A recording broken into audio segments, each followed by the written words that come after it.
Përshëndetje të dashur teleshikues, po fillojmë edicionin e lajmeve në televizionin 4+. Panajiri biznesmenët e vegjël të nxënësve të shkollës jo publike nënshkruesi pavarësisë në Bisefa organizohet për herë të pestë. Qëllimi i tij është ndihma për personat në gjendje të vështirë ekonomike. Panajiri biznesmenët e vegjël është kthyer në një traditë në shkollën jo publike nënshkruesi pavarësisë në Bisefa. Nxënësit së bashku me mësuesit, prindërit dhe mbështetur nga drejtoria e shkollës e organizojnë për të pestin vit radhazi këtë panajir. Nxënësit të ndihmuar nga mamat dhe nënat kanë përgatitur ushqime të ndryshme, të cilat u ashesin kryesisht nxënësve dhe stafit të shkollës, dhe paratë e mbledhura do të shkojnë në ndihmë të fëmijëve me nevoja të veçanta. Sot ne kemi përgatitur gjëra të mira, kemi përgatitur byrek, kemi përgatitur pica, kemi përgatitur edhe disa fruta. Kemi mespura. Keni bërë vetë apo ju ka ndihmuar njëri për të bërë këtë? Na ka ndihmuar sigurisht mamat. Keni pasur shitje sot? Po, kemi pasur. Klasa jonë sot ka përgatitur disa ushqime që me lekët që do mblidhen do t'i grumbullojmë dhe të çojmë për bamirësi, për njerëzit në nevojë. Kemi përgatitur vetë, por edhe me ndihmën e prindërve. Kemi pasur shumë shitje dhe shpresoj të kemi edhe më shumë. Ne kemi përgatitur spece, pizza, byrek, krek, panine e tjerë, shumë gjëra. Këto na kanë ndihmuar mama, gjyshat e tjerë. Tu kemi kadaif me krem, zog me jufka. Kemi sfoljat me salcicë dhe me djath, role me patate, edhe risotto me fruta dhe të ushqit të gjitha. I kam përgatitur vetë me ndihmën e prindërve. Në panajirin që cilësohet si një panajir bamirësie, morën pjesë edhe familjarët e nxënësve, të cilët e konsiderojnë një shembull për të gjitha shkollat. Unë si gjysh në këtë shkollën nënshkruesi pavarësisë, kam nipin Erki Kogja, kam besën, kam dhe 2 mbesa të vogla në Kopësht. Jam shumë i kënaqur nga stafi, nga shkolla, nga të gjithë. E falenderojmë stafin, mësuesit komplet gjithë si shkollë. Panajiri është një shembull për të gjitha shkollat. Mësuesit janë mbështetësit kryesor të nxënësve në aktivitete të tilla humanitare, pasi i bëjnë të kuptojnë që një zemër e madhe qëndron edhe në një trup të vogël. Ky është i pesti vit radhazi që ne bëjmë të njëjtin panajir në shkollën nënshkruesi pavarësisë në Bisefa. Kemi një bashkëpunim shumë të madh nga prindërit dhe gjithashtu edhe nga fëmijët. Të ardhurat e këtij panajiri shkojnë për fëmijët me nevoja të veçanta. Gatimet e prezantuara në këtë panajir janë të larmishme dhe ato janë gatuar nga vetë fëmijët në bashkëpunim me prindërit e tyre, gjë e cila i ndihmon shumë ata në bashkëveprim dhe në rolet kurortare në familje. Do jepja një falënderim shumë të madh për prindërit që bashkëpunojnë me ne dhe që na japin një kontribut kaq të madh. Faktikisht edhe pse do duam të ruajmë shumë nga ushqimet, është mënyra se si janë përgatitur fëmijët për këtë event bamirësie, që është shumë e rëndësishme. Ndihem e tunduar të marr nga të gjithë fëmijët të gjitha ushqimet. Jam shumë e lumtur që ne zhvillojmë vazhdimisht vit për vit dhe me lekët që fitohen nga këto shitje, ndihmojmë një familje në nevojë e cila është e përzgjedhur nga vetë nxënësit. Pra nxënësit evidentojnë një familje që kanë në afërsitë e tyre një familje në nevojë dhe pikërisht ato familje shkojnë këto fitime. Jemi të lumtur që i kemi të gjithë.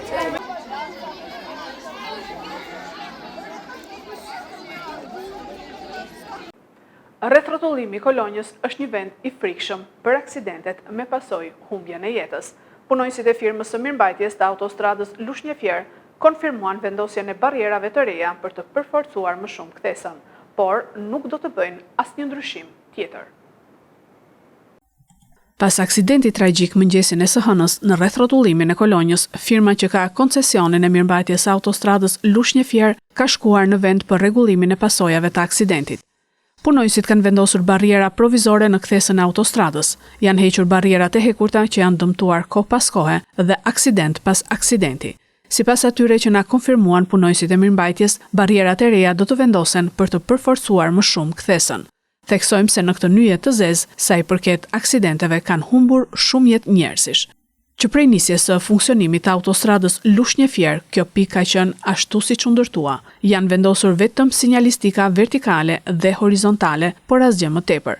Ekspertët e sigurisë rrugore kanë dhënë gjithmonë mendime të ndryshme për ndryshimin apo dhe devijimin e krahut hyrës nga Fieri drejt Lushnjës, por asgjë nuk ka ndodhur dhe kthesa në fund në afërsi të rreth rrotullimit vijon të mbetet rreth 90 gradë.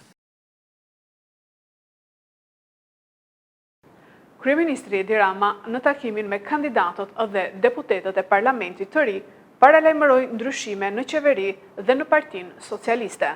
Ai shpalli edhe objektivat e mandatit të 4. 2 javë pas fitores së thellë në 11 maj, kryeministri Edi Rama ka thirrur në një takim kandidatët dhe deputetët e parlamentit të ardhshëm. Në një fjalim që zgjati më shumë se 45 minuta, ai paralajmëroi ndryshime në qeveri dhe në udhëheqjen e Partisë Socialiste. Duhet të bëjmë disa gjëra ndryshe, u shpreh ai gjatë fjalës para deputetëve socialist, ku shpalli dhe objektivat e mandatit të 4. Rama e cilësoi mandatin e 4 si një moment historik për vendin dhe për mazhorancën. Partia s'është qëllim, po mjet për të luftuar për qëllimet. As fitoria në zgjedhje nuk është qëllim vetvete, por për të arritur qëllimet duhet të fitosh zgjedhjet. Fitoret nuk na duhen për të mundur të tjerët. Ky nuk është sport, edhe pse ngjan shumë me sportin. Fitoret na duhen për të përmbushur misionin historik që kemi. Për të ndryshuar përgjithënjë Shqipërinë, duke zhvilluar ekonominë, garantuar drejtësinë, përmirësuar arsimin dhe shëndetësinë, forcuar sigurinë, rritur reputacionin ndërkombëtar, ta dheu ton dhe bërë histori me antarësimin e vendit ton në Bashkimin Evropian brenda kësaj dekade. Kemi mësuar se për ta vënë tërësisht në funksion të këtij vendi një fitore të arritur, na duhet një punë e madhe me veten në radhë të parë.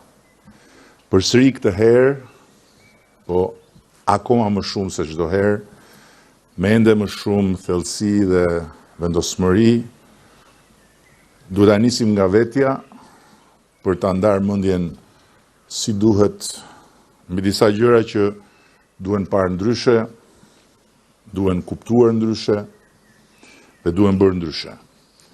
Në nivelin e udhëheqjes partisë, të grupit parlamentar, të qeverisë. Padyshim dhe kur flas për nivelin e udhëheqjes, kam parasysh pikërisht këtë grup udhëheqjes që është këtu.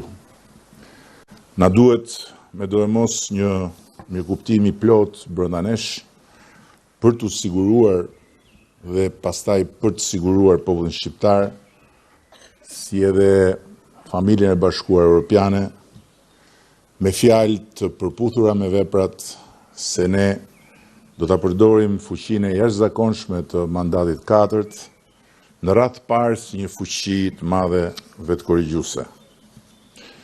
Jemi ngjitur aq lart sa askush nuk e ka besuar.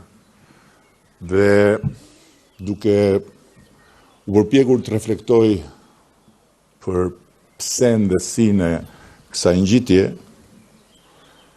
unë besoj se mbi të gjitha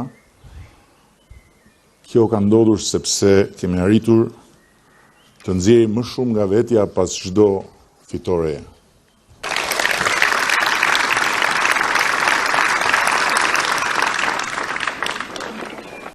Berisha në konferencën me gazetarët e quajti fitoren e Partisë Socialiste farsë elektorale që prodhoi një narkoparlament, kurse ceremoninë e djeshme të fitores së Partisë Socialiste një ceremoni të frikshme.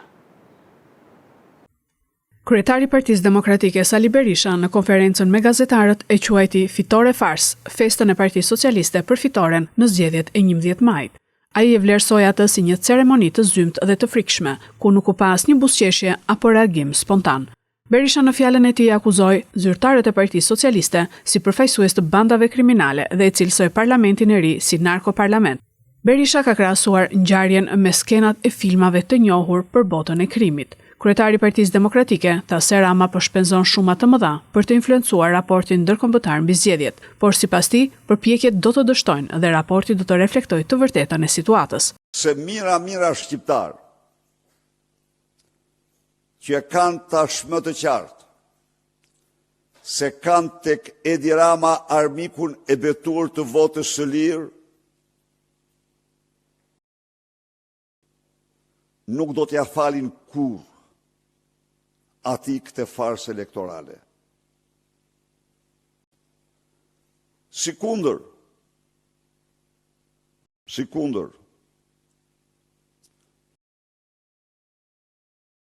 shprehbindjen dhe besimin tim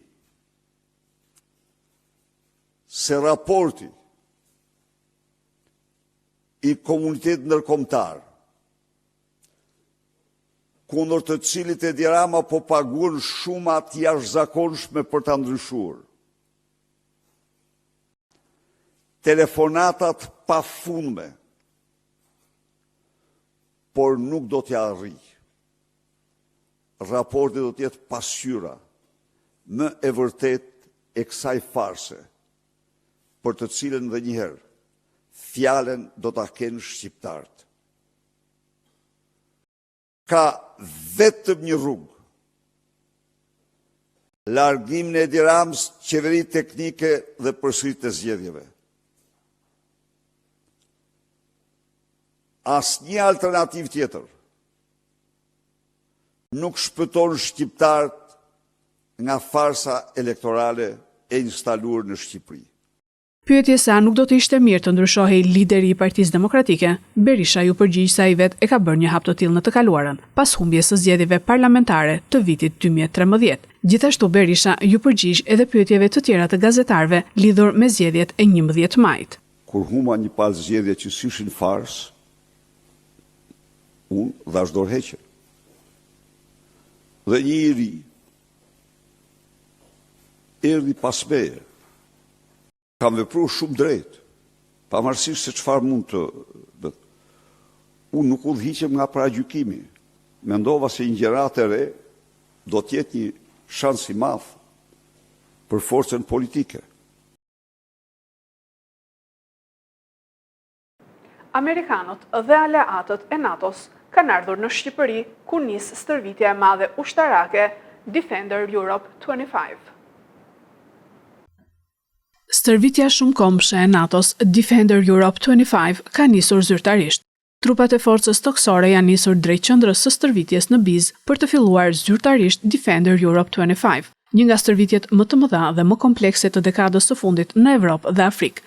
Defender Europe 25 në drejtimin e komandës evropiane të Shteteve të Bashkuara të Amerikës bën bashkë vendet e NATO-s dhe partnerët strategjik për koordinimin në situata kritike dhe stimulimin e mbrojtjes kolektive.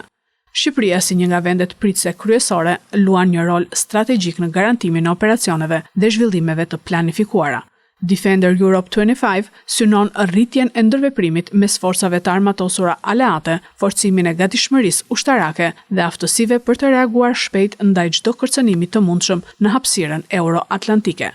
Pjesë e kësaj stërvitje, që zhvillohet në disa vende të Ballkanit, mes të cilave dhe Kosova, janë më shumë se 25.000 trupa të NATO-s.